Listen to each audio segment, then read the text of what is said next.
Aleluia, que o amor de Deus, nosso Pai, a graça do seu Filho Jesus e a comunhão com o Espírito Santo esteja permanentemente em nossos corações, amém? Irmãos, que alegria nós estarmos aqui juntos, nesse dia que para nós como igreja é tão especial. Eu creio que de fato existe algo que está acontecendo a partir desse momento, algo que está acontecendo a partir desse evento, e é muito importante também que tenhamos uma contextualização, uma consideração acerca do motivo pelo qual nós realizamos todas as coisas.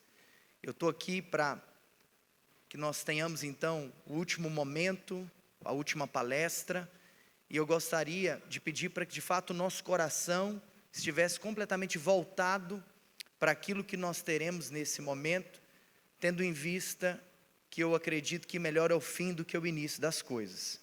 E é até interessante porque o último tópico tratado nesse talk show, nessa mesa com pessoas que nos inspiram, foi uma pergunta a respeito da temática constância. Eu acredito que o pilar da constância é você ir até o fim. Então, só de você estar aqui, você está sendo constante, você está sendo perseverante em receber de Deus tudo aquilo que Deus decidiu liberar especificamente no dia de hoje e nesse evento, amém?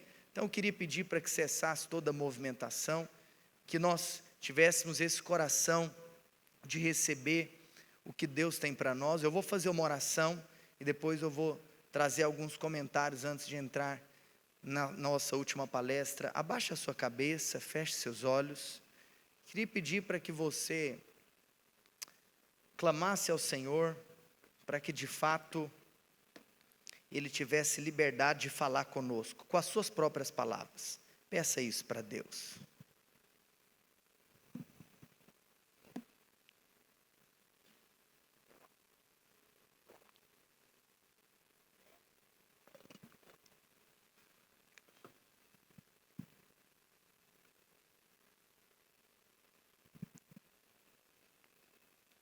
Sim, Senhor, nós queremos consagrar esse momento. Nós estamos aqui por um propósito, estamos aqui com um objetivo, e queremos, ó Pai, ter esse coração de receber tudo que o Senhor tem para nós. Que seja um tempo abençoador, assim como foram também todos os outros momentos. Obrigado pela oportunidade que temos, tanto de aqui estarmos, quanto também de juntos, aqui como igreja, termos a oportunidade de te servir e de congregarmos no mesmo lugar, e também te agradecemos pela oportunidade que temos no exercício de todas as nossas atribuições e responsabilidade fora daqui. Eu te agradeço por cada irmão que aqui está, te agradeço também por cada negócio representado, por cada empresa representada. Eu, Senhor, te louvo porque eu creio que o Senhor está usando o dia de hoje, esse evento, para expandir a nossa mentalidade, para expandir o nosso entendimento acerca também da missão e do propósito que nós temos de vida, em nome de Jesus, diga amém. Glória a Deus. Deixa eu fazer uma pergunta. Tem alguém aqui que você está nos visitando e você não é aqui da igreja Emaús? Levanta a mão para eu ver. Levanta a mão. Muito bom, glória a Deus. Quero dizer que vocês são muito bem-vindos. Nós nos sentimos constrangidos em recebê-los nesse evento, então eu agradeço a presença de vocês. Eu me chamo Vinícius Mota e eu sou o pastor dessa igreja, eu sou o pastor dessa casa, e eu tenho a honra e o privilégio de ser também o pastor de todos aqueles que ministraram aqui na vida de vocês, pastor do Tiago, pastor da Carol, pastor do Enio, do Augusto, da Larissa.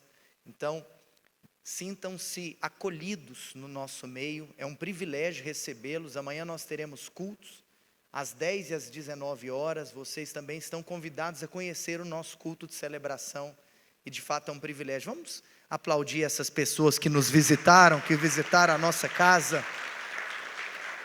Glória a Deus, glória a Deus. Amados, tem tanta coisa no meu coração acerca, de maneira específica, desse trabalho. Você sabe que somente o fato de nós estarmos aqui juntos já teria um valor muito grande se tivéssemos verdadeiramente a disposição de intercedermos um pelo outro. Essa semana, e não por termos esse evento, estava em um dia de atendimentos, e eu atendi um irmão da nossa igreja, que é um empresário. Ele estava abrindo situações, circunstâncias que ele passa, e eu estava pensando, quão gratificante é se nós de fato construirmos uma plataforma onde nós podemos orar uns pelos outros. Então, amados, acima até mesmo do que talvez a proposta desse evento em si, o que nós estamos fazendo é a semente de um projeto, de um ambiente. Nós não estamos construindo a iniciativa de um evento anual, nós estamos construindo um ambiente de relacionamento entre pessoas que fazem a mesma coisa, entre pessoas que empreendem na sociedade, entre pessoas que exercem as suas profissões com nobreza, com dignidade. Então nós não estamos aqui simplesmente para organizar um evento, que inclusive, quero até te contar que obviamente já existe no nosso coração a intencionalidade de que nós o façamos em outras ocasiões. Existe uma recorrência planejada, mas mais do que isso, nós estamos aqui hoje semeando a criação de um ambiente. Esse braço da igreja nada mais é do que um ambiente de relacionamento entre pessoas que estão fazendo a mesma coisa. E não é a mesma coisa do ponto de vista de ser o mesmo segmento, porque obviamente temos aqui segmentos distintos representados, mas o fato de você empreender ou de exercer alguma atividade que seja remunerada de maneira autônoma, isso já demonstra que você está pisando em lugares ousados, que você, por exemplo, nem está dependendo de um outro ser humano para levar o pão para a sua casa, que você está decidido e está de fato andando em territórios desconhecidos. Então nós estamos criando ambientes. Nesse lugar, ao que eu sinto no meu coração, nós somos igreja, nós não somos uma ONG, talvez com outros objetivos, nós somos igreja, estamos aqui para viver a igreja juntos, e nesse lugar, eu acredito que a oração vai ser um pilar desse trabalho, porque nós vamos ter a disposição de interceder uns pelos outros. Imagina se pessoas aqui, talvez você marca de se encontrar com um irmão na empresa dele, para você ir lá orar pela empresa dele. Pensa se começar a ver essa cultura no nosso meio. Eu acredito que de fato o Senhor tem nos dado essa condição de fazermos com que esse ambiente venha produzir saúde na edificação da igreja. E além disso, eu confesso para vocês que existem tantos temas, existe uma pluralidade temática que poderia ser proposta a nós, uma vez que, assim como nós reconhecemos que aquilo que hoje aqui foi partilhado tem como objetivo trazer luz a talvez alguns pontos que nós acreditamos ser relevantes no empreendedorismo atual. Por isso que começamos o evento falando a respeito do posicionamento digital nesse contexto de você empreender nos dias de hoje, trazendo também considerações acerca da formação de uma cultura e um ambiente de trabalho. E eu confesso que existem outros temas pelos quais eu sou apaixonado. Por exemplo, liderança. Eu confesso que é algo que oportunamente estarei trabalhando com os irmãos, assim como os outros que lideram esse trabalho, o Tiago e os irmãos que estão com ele. Eu confesso que nós precisamos de entender que ser um empresário é ser um líder. E tem gente que talvez não tenha a mentalidade correta de liderança. Você simplesmente acha que está começando um negócio, porque você quer ganhar mais, talvez por imaginar que se você trabalhasse em um determinado local, o fato de ser um funcionário, talvez representaria um teto de ganho, e aí na busca da exponencialidade de recursos, você pode imaginar que é por isso que você faz empresa, abre empresa, mas não, quero te contar uma coisa, se for para você ser um empreendedor, um empresário, é porque talvez Deus está te levantando para ser um líder na sociedade. Nós precisamos falar a respeito de liderança. Eu tenho muito temor de Deus em estar na posição que eu estou. Por quê? Porque eu lidero pessoas como essas que vocês ouviram aqui a tarde inteira. E eu vou te contar uma coisa: a sua liderança é medida pelo tipo de gente capaz de andar com você. A sua liderança é medida pela estirpe de pessoas que andam com você. Você quer avaliar um líder? Olha para o tipo de gente que anda com ele. Isso fala a respeito da liderança dele. Quero te contar uma coisa: pessoas que trabalham com você falam a respeito da sua liderança. E pessoas que não dão conta de trabalhar com você falam a respeito da sua liderança. Os membros dessa igreja falam a respeito da minha liderança. Então, é como se, quando alguém sair do nosso ecossistema, nós deveríamos fazer algumas perguntas. Será que está saindo do nosso ecossistema? Por quê? Por exemplo, quanto mais espiritual eu for, talvez maior será também a incapacidade de pessoas carnais caminharem nessa casa.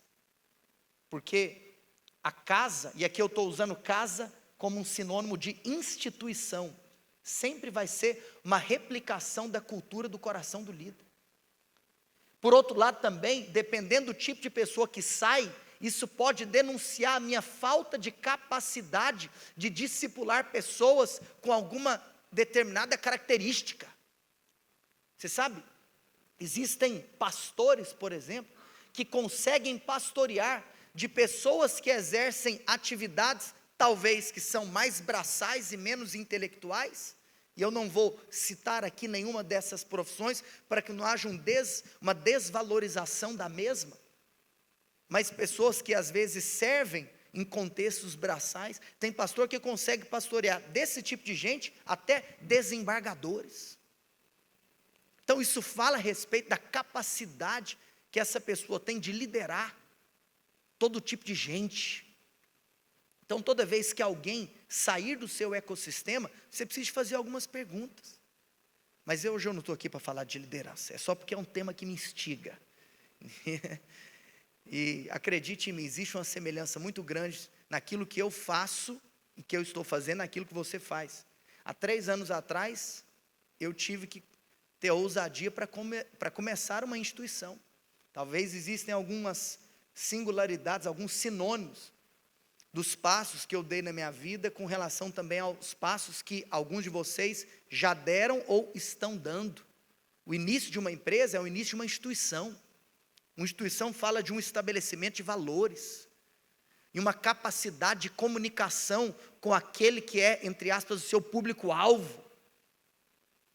Então, amados, eu acredito que existem muitos pilares que nós podemos trabalhar ao longo do tempo. Eu encerro essa consideração introdutória com a frase de um pastor amigo meu. Ele é pastor na igreja Zion em São Paulo, pastor André Gonçalves. Ele acabou de maneira específica, por ter um chamado pastoral, ele acabou de sair do seu trabalho para exercer o ministério em tempo integral, porque no caso específico dele, ele foi chamado para o pastoreio. Ele era um dos diretores de marketing da Netflix, e ele um dia, conversando comigo, ele falou, sabe, eu aprendi mais de liderança com o pastor Theo Hayashi do que com os CEOs da Netflix, com os palestrantes que ali eu ouvi. Então, isso nos mostra que a igreja pode sim ser um ambiente de aprendizagem, de pilares que podem nortear a sua liderança. Óbvio que você precisa de ter todo tipo de capacitação específica acerca do nicho que você atua, é claro, mas eu quero te contar, é que esse ambiente de igreja é um ambiente muito abençoador. Aqui, sabe por quê? Porque aqui estão os tesouros ocultos, porque os tesouros ocultos estão na palavra de Deus.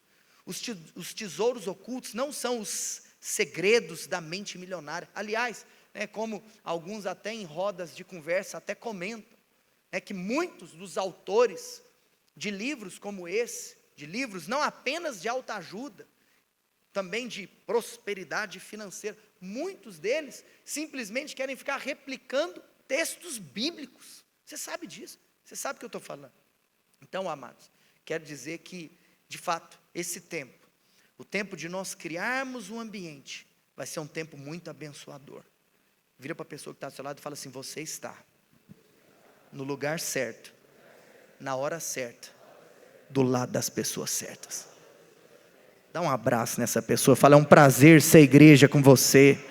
Se você está do lado de um visitante, fala, você é bem-vindo no nosso meio. Glória a Deus, glória a Deus. Eu vou confessar para você que eu quase explanei ou explanaria aqui a respeito de uma passagem.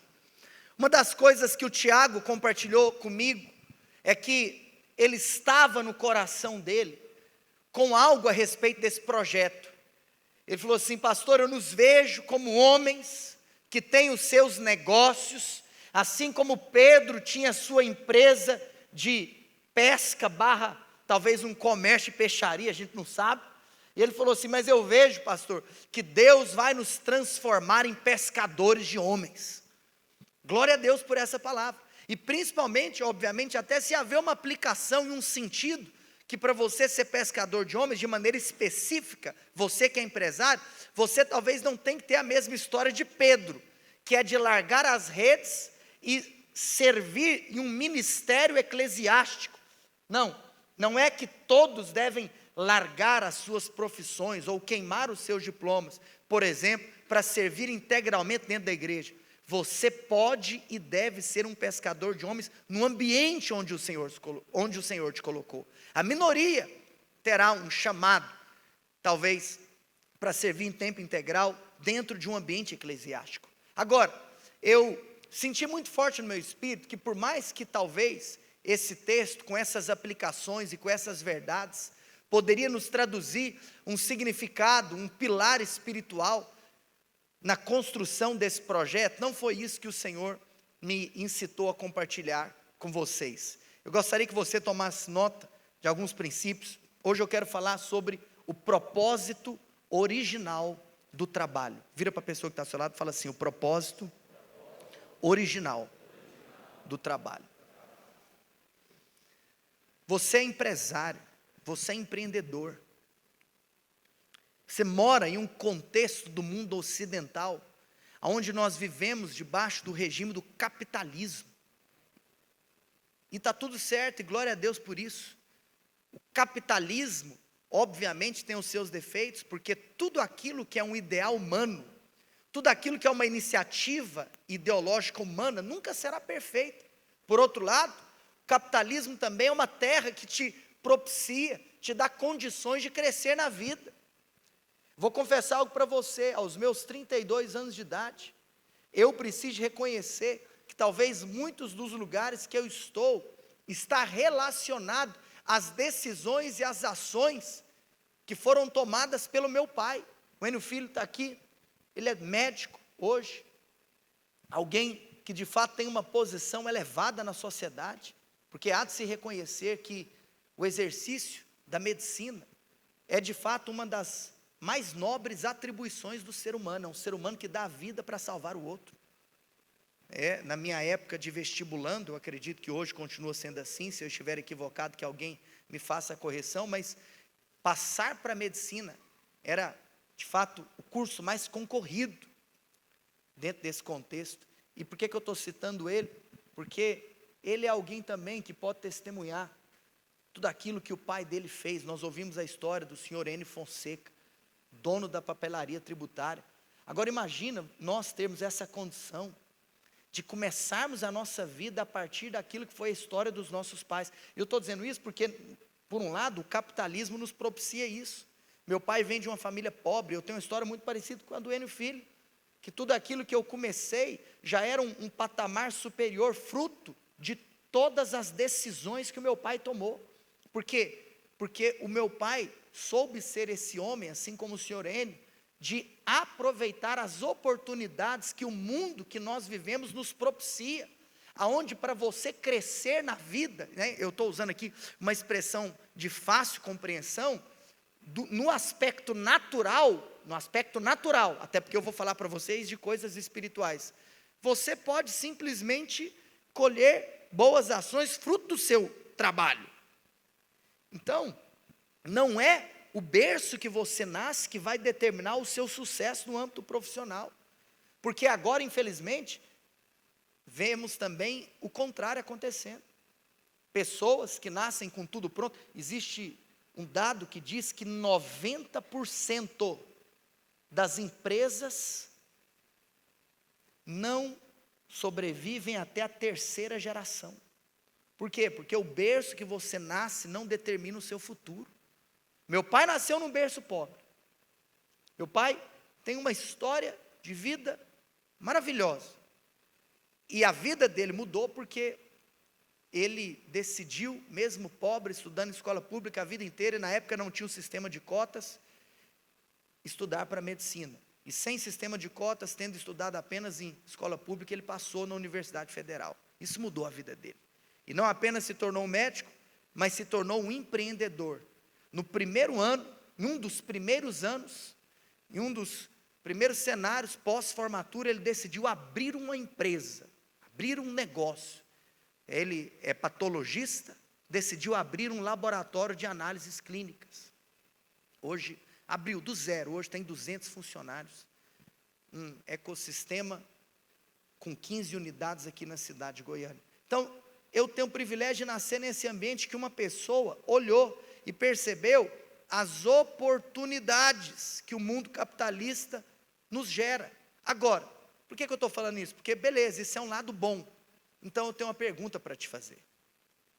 Então, quer dizer que, talvez, em um mundo capitalista, nós vamos entender que o trabalho serve apenas para ganharmos dinheiro? Nós empreendemos para quê? Como eu te disse, eu estou aqui para falar sobre o propósito original do trabalho. Se eu reconheço que o mundo capitalista nos propicia oportunidades de você começar do zero, histórias como a do Enio, bater de porta em porta. Hoje é muito fácil exaltarmos os resultados, mas existe um legado de trabalho.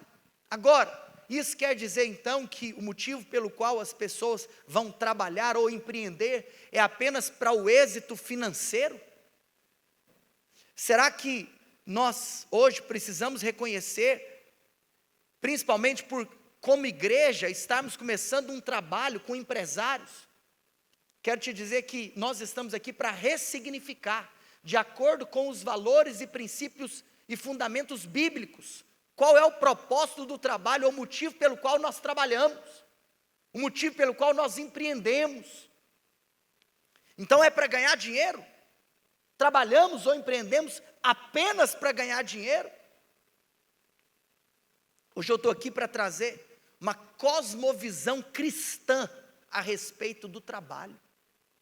E cosmovisão não é apenas aquilo que você diz crer.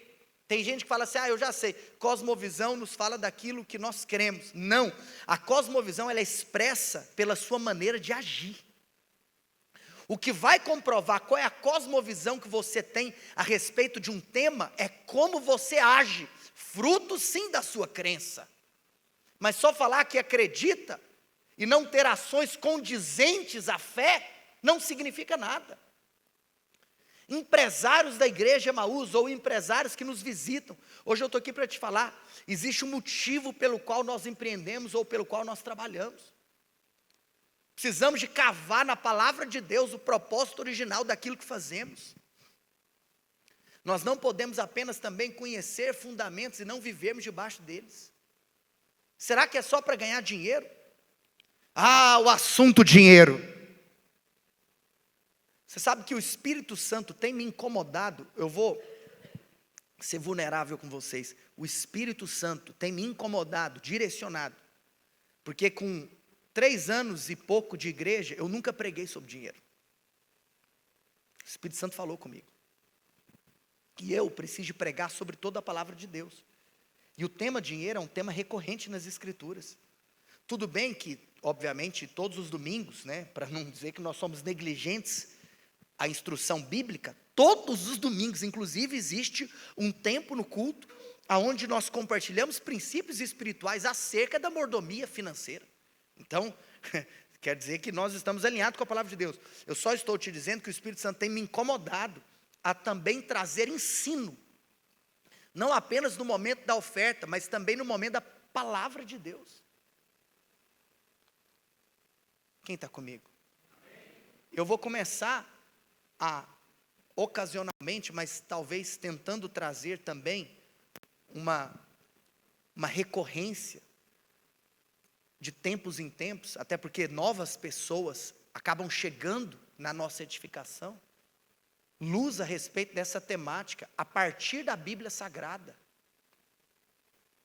Hoje o dinheiro é um assunto que domina, de mesas de bares, a corredores de prédios, mas também as casas de lei, os palácios dos governantes e as cortes do judiciário. Aonde você for, as pessoas estão conversando sobre dinheiro. Todo lugar. O dinheiro é o grande tema e o grande Deus desse século. Talvez um dos ídolos mais adorados em nossos dias. Pelo dinheiro,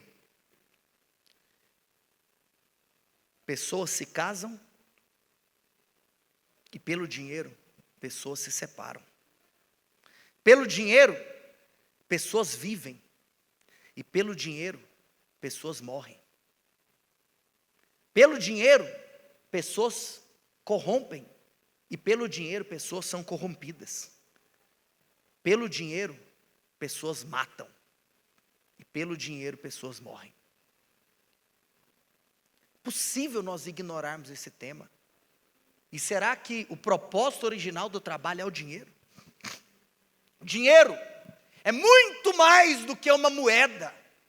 O dinheiro é um ídolo. Estava meditando o fato de que o Senhor Jesus, de todas as entidades mencionadas por Ele, há nenhuma entidade que Jesus mencionou, Ele a chamou de Senhor. Mas o dinheiro Jesus chamou de Senhor. Ninguém pode servir a dois senhores. Jesus chama o dinheiro de mamon. Para alguns, o dinheiro é um senhor, um patrão cruel, que exige tempo exclusivo. Mas será que eu estou falando tudo isso para falar mal do dinheiro? Não. Entretanto, é preciso afirmar que o dinheiro não é uma maldição. O dinheiro, sim, pode se tornar uma maldição.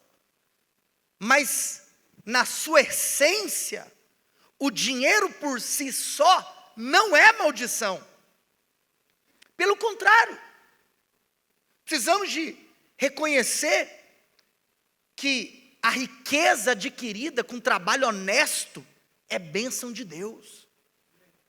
Em nenhum momento das Escrituras, em nenhum momento nós vemos uma proibição de obter riqueza, uma proibição de ser rico.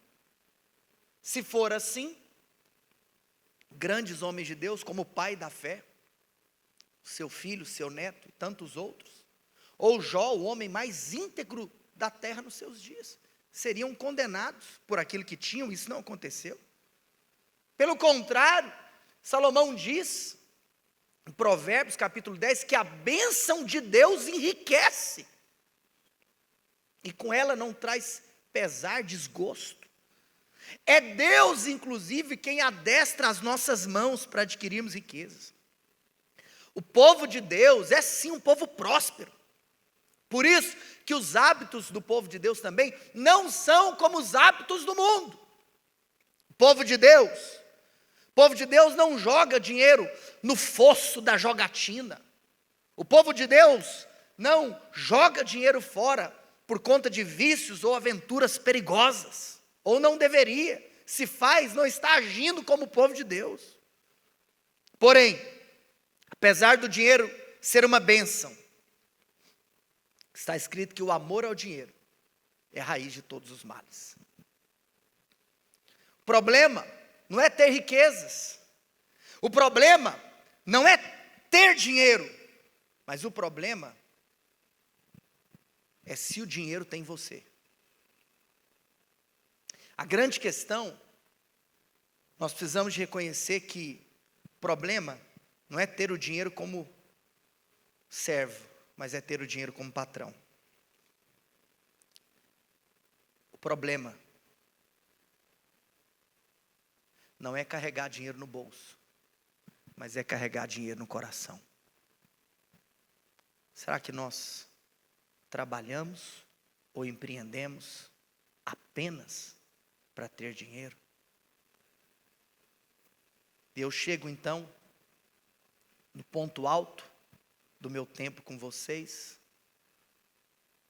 ressignificando 3 conceitos que representam na totalidade o propósito que a Escritura Sagrada dá, a temática trabalho. Primeiro conceito do trabalho como vocação. Eu quero trazer para você os 3 conceitos que norteiam o entendimento do propósito original do trabalho. E hoje, a minha proposta aqui é resgatar esses conceitos que inclusive foram trazidos pelos reformadores no século XVI. E às vezes são conceitos que nós perdemos de vista. E esse é o primeiro conceito. Primeiro conceito. Eu te fiz uma pergunta. Se você trabalha para ganhar dinheiro. Se nós chegamos à conclusão que na realidade o dinheiro deveria ser apenas uma consequência do trabalho. Então, por que nós trabalhamos? Em primeiro lugar, nós trabalhamos porque trabalho é vocação. Mas é interessante porque muitas vezes nós não temos esse raciocínio por termos uma falsa ideia ou um falso conceito sobre vocação. Muitos associam essa terminologia ou essa linguagem apenas com ambientes que ele considera ser espirituais ou eclesiásticos. E se inclusive eu fosse aqui mencionar a palavra espirituais, já valeria uma consideração. Queria corroborar com algo que o Ranieri disse. Que nós não separamos o que nós fazemos aqui dentro daquilo que nós fazemos lá fora.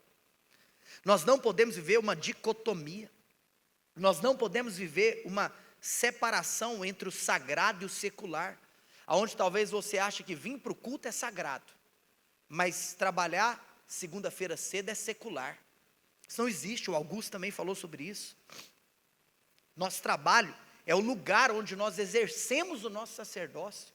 O Augusto mesmo fez uma colocação muito apropriada e oportuna. Aqui, inclusive, domingo é apenas o vestiário do jogo, o jogo era fora.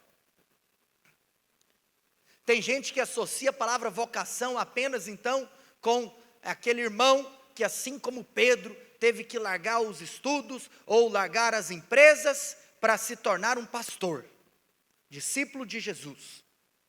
Como se para ser discípulo de Jesus, talvez teria que simplesmente ter uma atribuição ou um título eclesiástico. Alguns associam também vocação como o exemplo de alguns testemunhos, até mesmo de irmãos que nós temos entre nós, que têm um chamado para serem missionários. Então, alguns acham que vocação é você ter que estar lá em um campo missionário, em uma outra cidade, ou um outro estado, ou até mesmo uma outra nação, apenas com o fim de estar integralmente na obra de Deus. Não! Nós raramente ouvimos algo, e nós deveríamos ouvir isso na nossa casa com mais frequência. Pastor, Deus falou comigo, Ele me chamou para ser um engenheiro. Deus falou comigo, Ele me chamou para ser um professor. Deus falou comigo, Ele tem me induzido a abrir empresas no ramo da moda. Eu vou abrir uma fábrica de tecido. Eu vou abrir, você sabe, ouvir testemunhos, não simplesmente apenas fruto de uma experiência mística, e Deus pode falar através de experiências místicas também. Nós precisamos de resgatar o conceito que trabalho é vocação.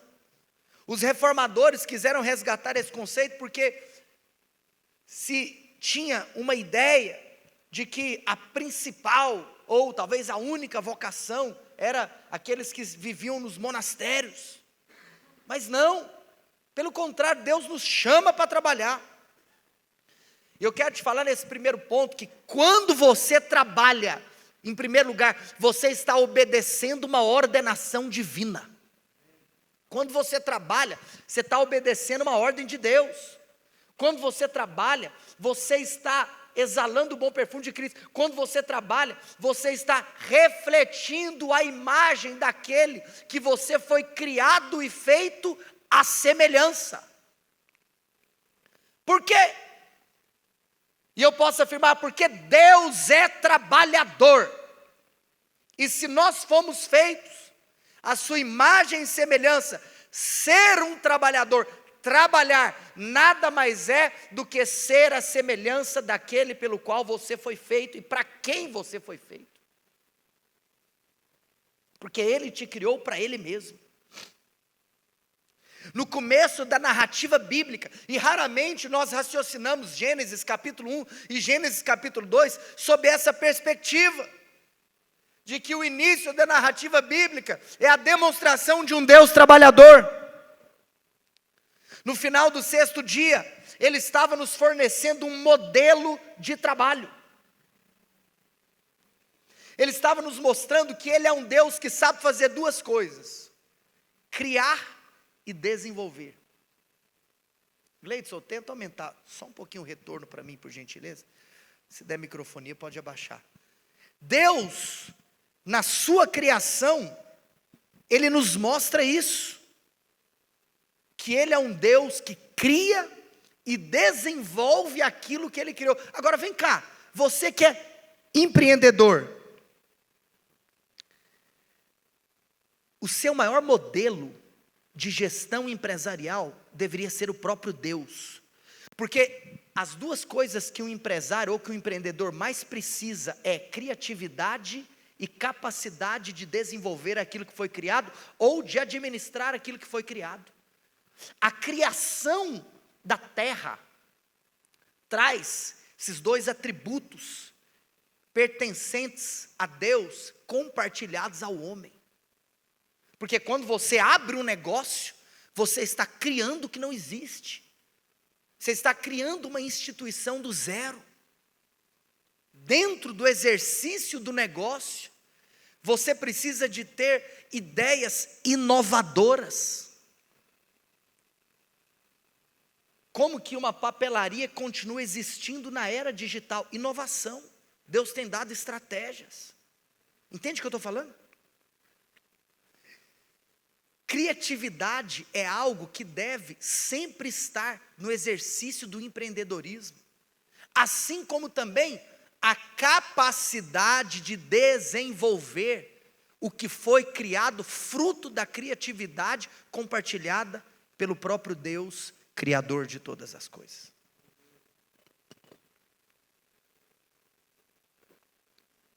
Deus é o modelo máximo.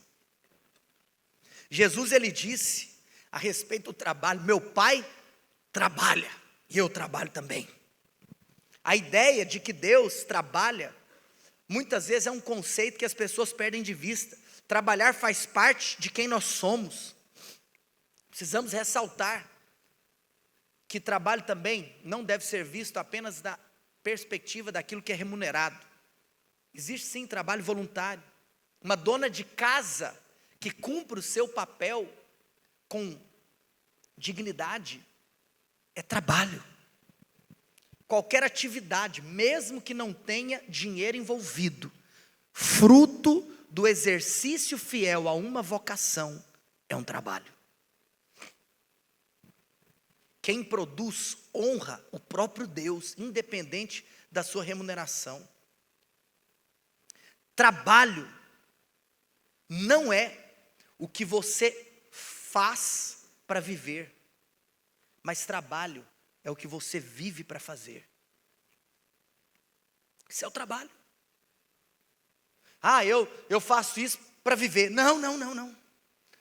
Então você não entendeu o que é a sua vocação. Trabalho é o que você vive para fazer. Ô irmãos, eu não sou pastor para receber um salário no final do mês, ainda que eu o receba. Não. Eu sou pastor para anunciar as boas novas do Evangelho diariamente, porque essa é a minha vocação. Ou do ponto de vista do fato de estar aqui internamente na organização que nós chamamos de igreja. Meu trabalho é treinar os santos que estão exercendo a vocação de também anunciar as boas novas diariamente lá fora no mercado de trabalho. Então alguém Deus separa para treinar os santos. Está entendendo o que eu estou falando? Trabalho não é o que você faz para viver, mas é o que você vive para fazer. Produzir e refletir a Deus nas nossas atividades tem que ser muito maior do que aquele brado de alguém que diz: eu trabalho apenas para pagar as minhas contas. Você não trabalha para pagar suas contas. Você trabalha porque você foi criado à imagem de um Deus trabalhador. Porque o trabalho é a vocação de todo homem. Por isso que nós deveríamos ser muito empolgados com a segunda-feira. Muito empolgados. Você sabe que existia uma ideia grega, e os gregos traziam um pouco desse ideal utópico acerca de uma supervalorização apenas de algumas atividades intelectuais. De tal maneira que existia então aquela ideia que o trabalho bom era o trabalho do filósofo, que a atividade boa era aquela atividade voltada à contemplação, trazendo um contexto de que a vida contemplativa talvez era mais valorizada do que aquela vida ativa. E é engraçado porque alguns cristãos, como Tomás de Aquino, corroboraram com essa ideia. Mas no século XVI, uma das intenções dos reformadores era refutar isso, dizendo que não, nós precisamos corrigir. Olha o que Deus fez no início da palavra. O que Deus fez lá no Éden? Ele nos formou do pó, Ele plantou um jardim. Deus, Ele foi literalmente um oleiro, e Deus foi um jardineiro. Sabe o que é louco? Quando o Filho de Deus desceu do céu e se encarna, Ele não se encarnou para ser um estadista ou um filósofo, Ele se encarnou para ser um carpinteiro em primeiro momento. Tanto no início da revelação, quanto no ápice da revelação, que é Jesus Cristo, o trabalho fez parte daquilo que Deus era e fazia. O trabalho é digno, e nós trabalhamos em primeiro lugar, porque somos chamados, vocacionados para trabalhar. Mas em segundo lugar, precisamos de reviver o conceito do trabalho como cultivo. Diga assim: o trabalho é vocação e o trabalho é cultivo. Sabe por quê? E aqui eu quero entrar em um ponto muito importante no exercício de pensarmos, liderarmos sociedade. Você que é empresário, você é um líder da sociedade. Você que é um empresário cristão, você é alguém que tem uma missão na sociedade. Se o trabalho é cultivo, nós precisamos de entender então que quando Deus coloca o homem, literalmente, Deus coloca o homem no jardim que Ele havia criado, Deus deseja que esse homem desenvolva aquilo que Ele criou. A vontade de Deus era que o homem desenvolvesse aquilo que fora criado por Ele, desenvolver as potencialidades. E por isso eu posso te dizer que quando nós fazemos isso, quando nós desenvolvemos as potencialidades daquilo que Deus nos deu e daquilo que Deus fez, nós estamos em uma missão que é santa e pura. Você sabe que tem um termo que muita gente, principalmente alguns cristãos, entendem da maneira errada: cultura. E eu quero te contar que cultura nada mais é do que cultivo. A palavra cultura está totalmente associada a cultivo. Cultura é fazer cultivo. Por que eu estou dizendo isso? Porque muitos, e óbvio que eu entendo um aspecto disso, é claro, muitos dizem então que o nosso trabalho, obviamente, é nadar contra a maré, e está certo, e vivermos uma contracultura em relação ao mundo, está certo. Por quê? Porque os valores que pautam a sociedade mundana, Os valores que pautam a sociedade atual são valores biblicamente deturpados. Então é claro que nós somos sim contraculturais.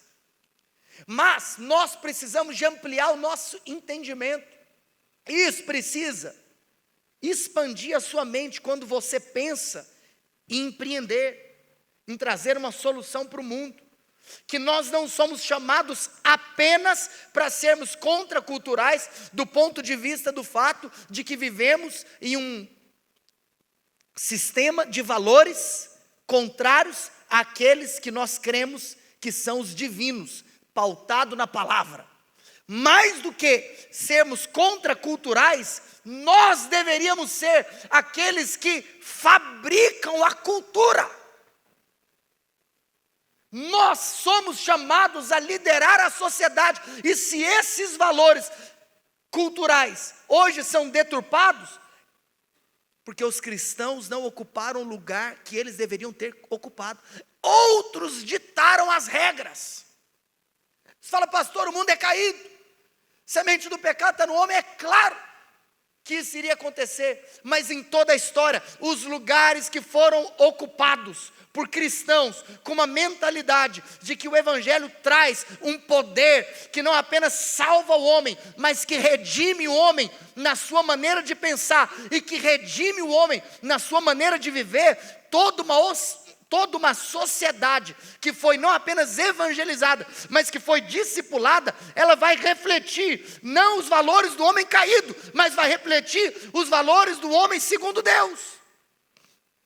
É por isso que precisa pautar as nossas mesas de discussões, o impacto que nós conseguimos gerar na nação brasileira, com 40% de pessoas brasileiros que dizem professar a fé que nós professamos, tendo a palavra de Deus como seu principal pilar de fé.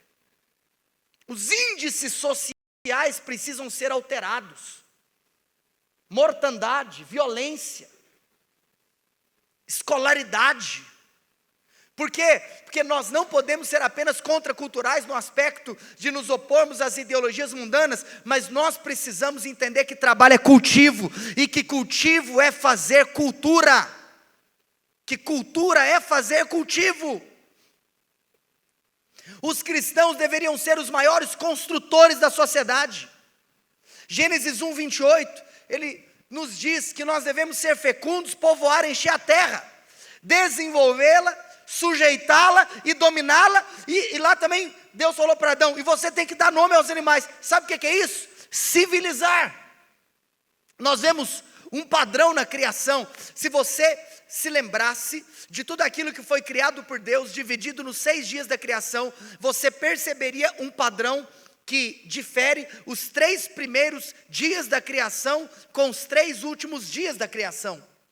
Nos 3 primeiros dias da criação, o Senhor então, o que Ele faz? Ele faz as estruturas, mas depois, nos 3 últimos dias da criação, Ele preenche as estruturas que foram anteriormente criadas por Ele mesmo.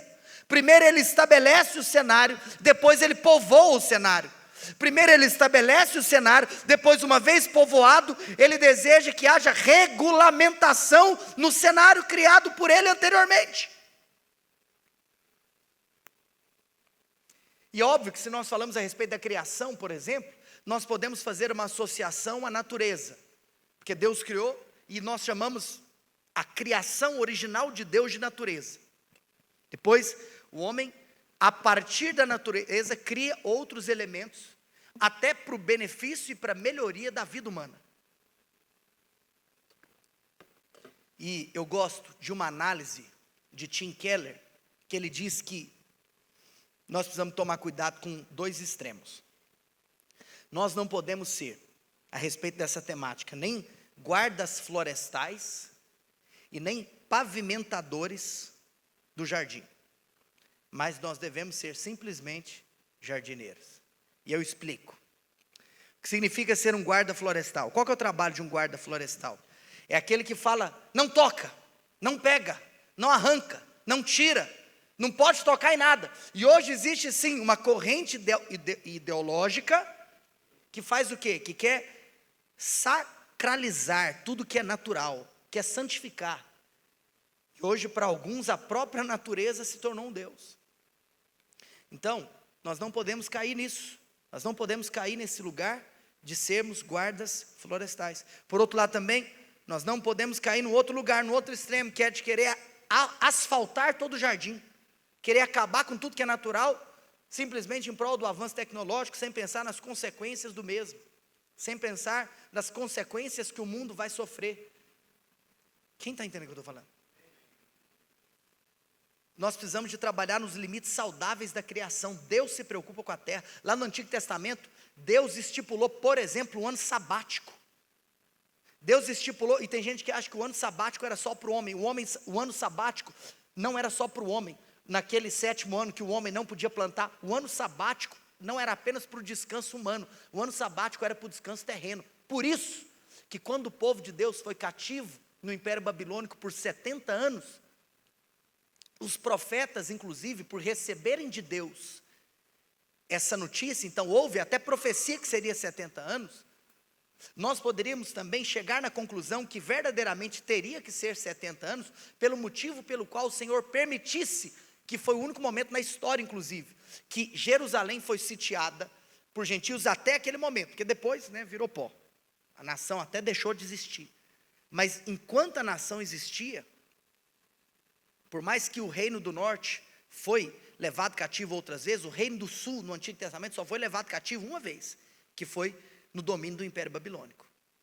E se você se lembrar da história, o povo ficou cativo no Império Babilônico por 70 anos, e pasme, os anos de desobediência do ano sabático anterior ao período do cativeiro babilônico foram de exatamente 490 anos. O que significa isso? Que se você pega o intervalo de tempo de 490 anos e você se lembra que o ano sabático era para ser vivido a cada 7 anos, você chega à conclusão que o intervalo de tempo de 490 anos sabáticos, se você divide 490 por 7, você então chega no resultado de que 70 anos sabáticos foram desobedecidos. E Deus falou: se vocês desobedeceram, e vocês não cuidaram daquilo que eu pedi para vocês cuidarem, eu vou cuidar daquilo que eu pedi. Então a terra vai descansar os 70 anos que eu mandei que vocês deixassem que ela descansasse, mas que vocês não fizeram. Então vocês vão sair daqui e a terra vai descansar os 70 anos.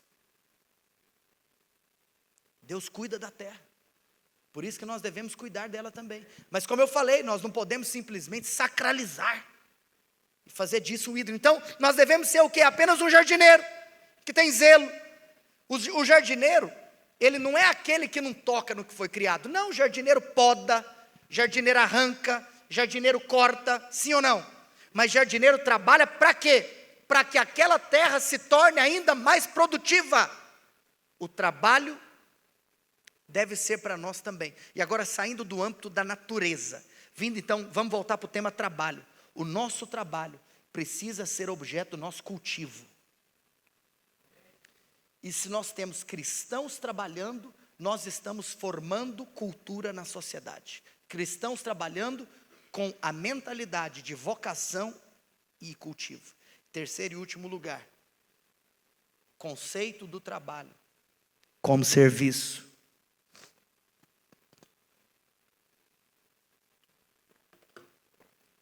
Propósito original do trabalho é nós lembrarmos que ele é uma vocação, que ele deve ser cultivado e que ele tem um propósito, o propósito do serviço. É engraçado que comumente nós já usamos essa expressão. Nós sempre falamos quando alguém nos liga, em um horário comercial, um horário que nós estamos executando as nossas atividades, e nós respondemos: não posso falar agora porque eu estou no serviço. Mas será que nós temos o real significado do que seria, na literalidade, você estar no serviço? Sabe por que eu digo isso? Que talvez pode ser que nós não tenhamos o real significado? Porque quase ninguém, antes de sair de casa para trabalhar, vira talvez para a pessoa que mora na sua residência, seja cônjuge, pais ou filhos, e diga: eu estou saindo de casa para servir alguém. O conceito que nós devemos resgatar, em terceiro lugar, que o trabalho é um serviço. E obviamente, serviço não pode ser apenas um belo nome. se ele não executar a função pelo qual ele foi outorgado.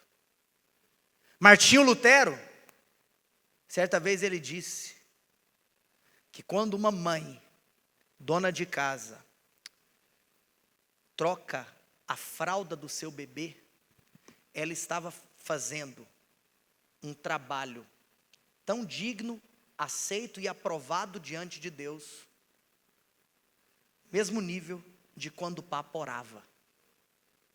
Martinho Lutero falava, a dignidade de uma mãe trocando a fralda do seu filho é a mesma do Papa fazendo uma oração. Por quê? Porque tinha essa ideia de que precisamos entender que trabalho é serviço. Quando um pastor está pregando, ele está servindo a outros. Mas quando uma mãe está cuidando do seu filho, ela também está servindo a outro. E trabalho é serviço. Tudo que temos e desfrutamos hoje é fruto do serviço de alguém. Pessoas trabalharam para fabricar a roupa que nós estamos vestindo agora. Precisamos, irmãos, finalizo dizendo, aumentar a nossa capacidade de ver o que nós fazemos. A nossa visão, quero dizer para vocês que eventos como esse, iniciativas como essa, e eu agora, no começo, antes de entrar aqui no meu tempo de palestra, eu falei que nós não queremos apenas simplesmente startarmos um evento que terá uma recorrência talvez anual, mas nós queremos começar a criar um ambiente. Agora, falando especificamente do evento, eu quero dizer algo para você. Nós não fazemos evento como esse sem que tenhamos o objetivo de que ele produza, sim, no seu coração, uma expansão de visão.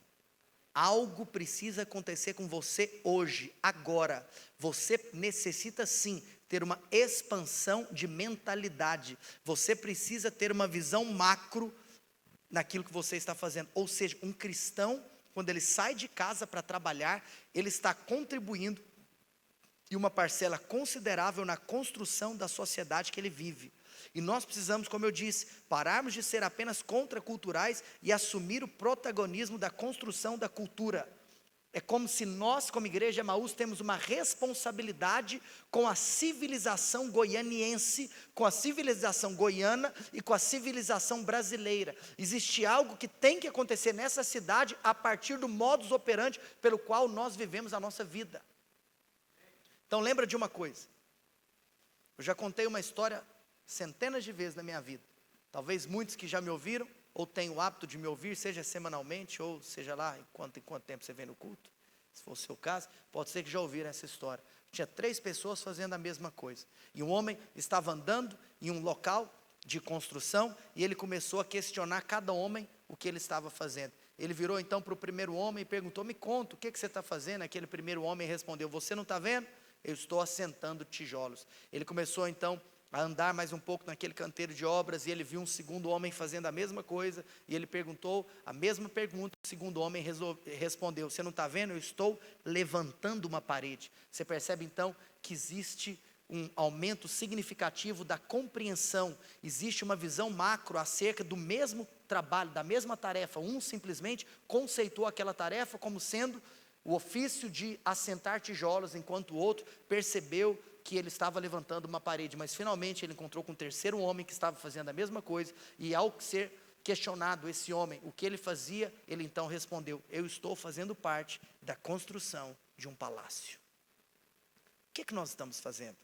Será que nós temos uma capacidade macro para enxergar a nossa contribuição? E por que eu estou dizendo isso? Porque nós precisamos resgatar a benevolência, nós precisamos resgatar a identificação de que o nosso trabalho é fruto da benevolência divina, que o nosso trabalho é fruto da bondade de Deus. O fato de eu poder acordar para trabalhar, isso é bondade de Deus. Por quê? Porque Deus deseja que eu faça isso para fazer bem ao próximo. O desenvolvimento da nossa mentalidade de trabalho precisa estar associado com a nossa capacidade de servir outra pessoa. E agora, do ponto de vista de palestra, porque eu vou pedir para que antes que encerremos oficialmente o evento, façamos 2 orações.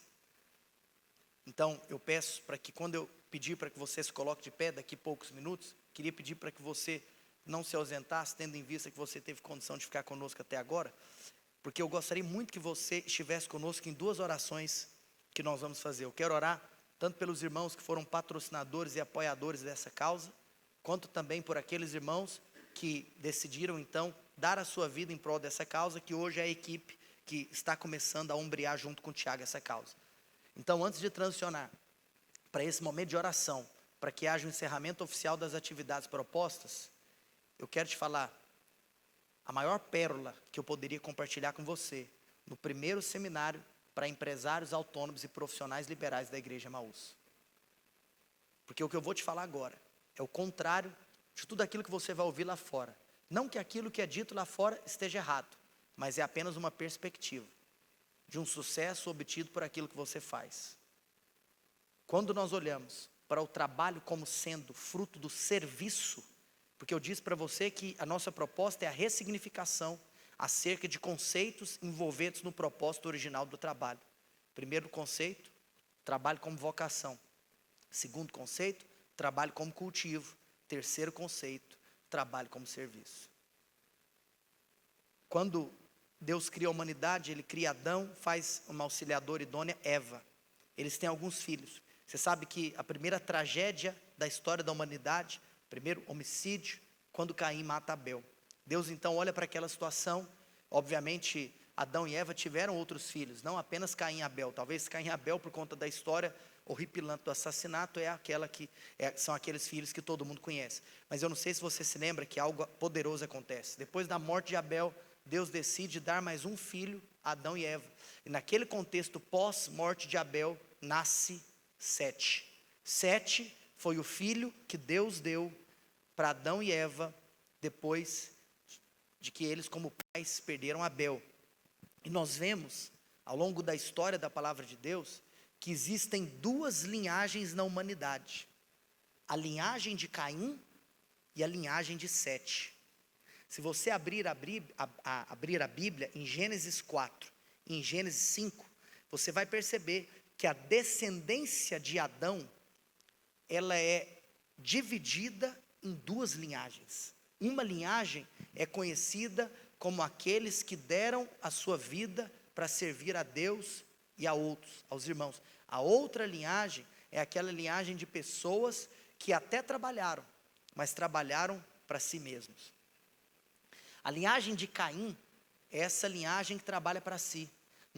Se você abrir em Gênesis capítulo 4, lá para o verso 20, 21, 22, você vai perceber, tem agricultura, tem pecuária, tem ali o início de tudo isso, da metalurgia, porque os descendentes de Caim, não é que eles não trabalharam, eles trabalharam, mas eles trabalharam não com a perspectiva do serviço. E você sabe qual é o resultado, não é final, porque ainda hoje existem homens com esse coração, mas no contexto do livro de Gênesis, existe um resultado da mentalidade da geração da descendência de Caim. Ao contrário da de Sete, que são homens piedosos e tementes a Deus, a de Caim chega no nível daquilo que nós vemos em Gênesis capítulo 11, e essa é a pérola que eu quero te entregar. Gênesis capítulo 11, nós temos a história da Torre de Babel. Na história da Torre de Babel, nós temos ali um trabalho. Mas está escrito em Gênesis capítulo 11, verso 4, que o objetivo daquele trabalho não era servir a outro. O objetivo daquele trabalho, em Gênesis 11, 4, diz que a Torre de Babel era um trabalho que tinha como objetivo fazer com que o seu nome se tornasse célebre. Por isso que eu comecei a minha palestra te fazendo uma pergunta: você trabalha para ganhar dinheiro? Você trabalha para você se tornar alguma coisa? Se você trabalha para isso, você está trabalhando como os trabalhadores da Torre de Babel. Você está preocupado em fazer do seu nome célebre. Mas sabe qual que é o contraponto? Contraponto. E esse é o conceito de Deus. E eu estou falando isso porque quando nós falamos de um ambiente empresarial, existe essa terminologia: eu estou construindo o meu nome. Mas o contraponto disso é que Apocalipse capítulo 2, no verso 17, nós vemos uma expressão que Deus é aquele que nos dá o nome. Aqueles que trabalham na mentalidade dos descendentes de Caim, são aqueles, como na Torre de Babel, que trabalham para construir um nome. Eles queriam chegar no topo. Por que eles queriam chegar no céu? Porque céu é lugar da divindade. Tem muita gente buscando a glória que só pertence a Deus, através de reconhecimento, poder, fama, dinheiro, sucesso. Mas eu quero te falar uma coisa. Aquilo que as pessoas estão lutando para ter, é aquilo que Deus entrega de graça. Porque Apocalipse diz que ao vencedor eu dar-lhe-ei um nome. Por isso, te falo uma coisa. Nome que você vai receber, pode passar. O nome que nós recebemos é fruto da graça divina e não do mérito humano. Sabe por quê? Porque o maior relato que o empresário de sucesso, estou falando para o cara de sucesso, porque o cara que não é de sucesso, o cara que nem trabalhou, ele não vai ter nada mesmo não. Mas aquele que foi fiel, que trabalhou, se você chegar no final e perguntar como aconteceu, sabe o que ele vai falar? Eu não sei. Foi Deus que fez. Sabe por quê? Porque enquanto as pessoas estão buscando topo, para fazer do seu nome alguma coisa, aos espirituais, eles recebem o nome. A construção do seu nome lá fora, não vai ser fruto, em primeiro lugar, do seu mérito, mas vai ser fruto da bondade, da misericórdia e da graça de Deus. Fique em pé onde você está.